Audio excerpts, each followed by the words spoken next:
The Local Show, sponsored by Victory in Motion, home of knee repair, not knee replacement, on News Radio 570 WSYR, on 106.9 FM, and live everywhere on the iHeartRadio app. The Local Show features in-depth conversation with business owners, employees, and influential business leaders throughout Central New York, exploring their successes, challenges, and reasons for doing business right here in our growing community.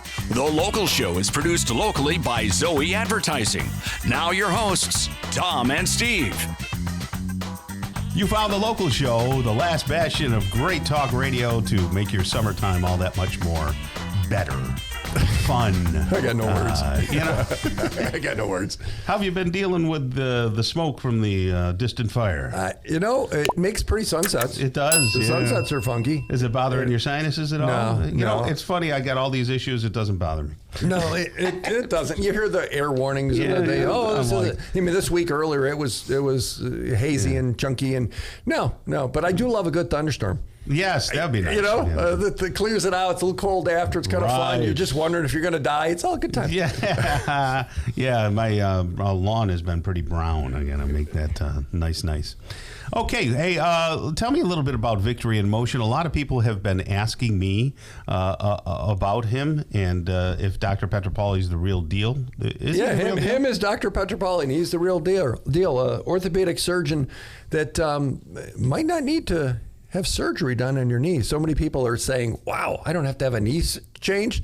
And he's using regenerative medicine and all kinds of things. Stem cells of certain types and your own platelets. Yes. Yeah. And then boom, you can grow cartilage and take the pain away. So if you got pain in your knees or your joints or your shoulders and they're saying, oh, you got to have surgery, get a second opinion. Call 685-7544 to Dr. Petropauly, 685-7544. The website is victoryinmotion.com, Tom. Sounds good.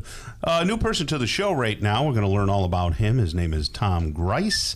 That's Grice, rhymes with Grice. Memories Remembered CNY. That's what that's all about. How you doing there, Tom? Not too bad. Tom, what side of town did you grow up on? Are you a Syracuse native? Baldwinsville. Oh, you're a Beeville person. So you went to Beeville High School? Yep. Did you go to college at all, or you just? I went to trade school, yes. Okay. And what kind of a trade? Auto mechanics.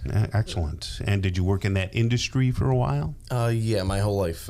Your whole life? Up until recently. Yeah. Okay, so you're the guy that can fix things. Yes. Okay, I'm the guy that can break things. Isn't that right, Tom? Yeah. Well, what kind of auto mechanic? What would you do mainly? Mainly general maintenance on vehicles, but I've done everything from rebuilding engines to full subframe swaps, everything. Wow. So. Okay, you got Tom's attention. Tom's the car guy. Yeah. I don't have a muscle car now, of course, because I'm old and my wife won't let me. And he doesn't make enough money. And I don't make enough money. So how did you, so you were a collector or you were in the antique business, or how did you talk to us? A little bit of both. My parents brought me around everywhere growing up, down to like Lancaster, Pennsylvania, seeing all the antique stores and the Amish goods stores. Were you buying and selling then, or just looking? Just buying back then. And then once I turned, I think, 22, I started to lease a space in the antique mall in Canandaigua. So as a mechanic, I had that on the side, always collecting, always, So and I'm not familiar with that. So is that like a big building with a bunch of dealers and people are going to wander through? Yeah, there's 1,000 vendors in there. In Canandaigua? Yeah, in Farmington, right inside of Canandaigua. I've been to Farmington, yes. I've been to Canandaigua. You can fish there, Tom, right in town. It's wonderful. Yeah. So when was this? This was when I was about 22. I started doing that. We don't know how old you are now, so how many I'm 36. Years ago? Yeah. It was a while ago. Not that Tom can subtract the two. Anyway. So it was a while ago. It was a decade at least. Yes. Good job, Tom. So that's pretty cool. And so you kind of caught the bug with your parents, so to speak. Yeah. Everyone else was going to theme parks and having fun, and instead we were you're going to garage sales and auctions. And yes, antique shows. And any particular type of antique? Because I'll give you a great example. My daughter has a home up on Sunnycrest, right? And up in the garage some guy who used to live there left like these, what looks to me to be like an antique roll desk with all these little compartments all made of wood. And I thought, wow, that's worth a lot of money if I refinish it. I don't know. It could be a piece of junk. Is that the kind of stuff you look for, or do you look for? I look for anything. Really? I mean, if it has dovetail drawers and things like that, So where you know it's what to different. look for. Yeah. Does that show the age of it? Is that Yeah, it's a style of manufacturing too. Instead of glues and nails and screws, they use dovetail fastening and joining together of the drawers. So Right. it makes it more valuable and shows where it was made, the age, and things like that. Geez, you know, you might want to bring out your old popsicle sticks that you put together with Elmer's. Maybe that was a technique. Well, it used to be. When we were first married 38 years ago, we did garage sailing. That's how we got some of our furniture. And I still have a couple, I'll call them antique pieces that I got at a garage sale. $100 for this or $100 for that.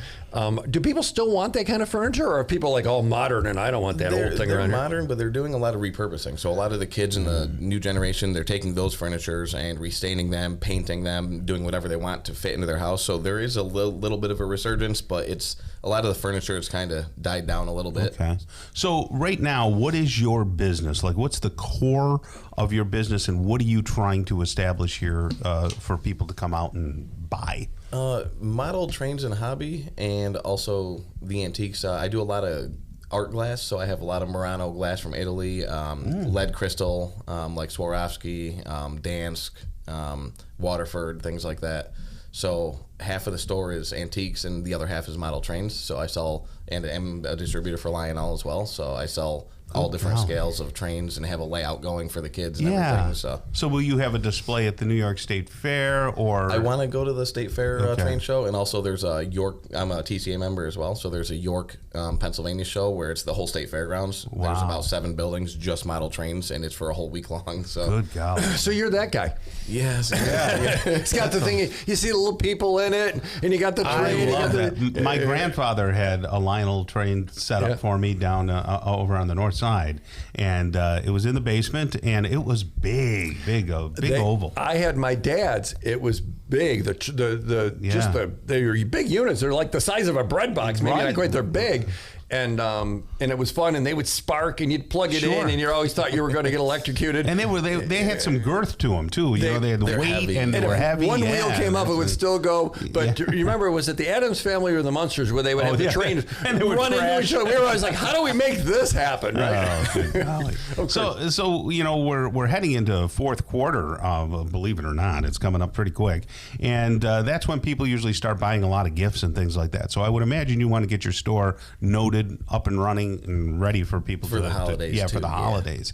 Can people also bring stuff to you, like, and say, "Hey, look, I got this old water pan." Yeah, I also do appraisals as well. So if anybody has something that their family left them or anything like that, I can appraise them for them. And you strike me as an honest person, and I see that you're wearing one of my favorite people's jewelry, a cross of Jesus right there. Yes, big Christian. Yes. That's excellent. So we can be sure that we're getting an honest appraisal. Yes. So believe it or not, I actually play Christian music in my store, and nice. That's great. Part of my church group, we have different pamphlets and everything, so I have those out on the tables as well. So I try not to push it, but at least I share. You know. Yeah, share the word. Some people need Nothing it. wrong Some with people got to that. push. So tell us where the store is. It's in North Syracuse, right on Main Street, 615 South Main Street. Okay, so am I near Taft? Am I near Buckley? Where Right at the intersection of Taft and Route 11. some near the people used to Sweetheart call that Corners. Sweetheart Corners. It Tom. is, yep. So just north of there, just going up towards Cicero? It's right next to the gas station. That's Kitty Corner, right on Sweetheart Corners. Oh, it is. Yeah. Okay. And when is it open?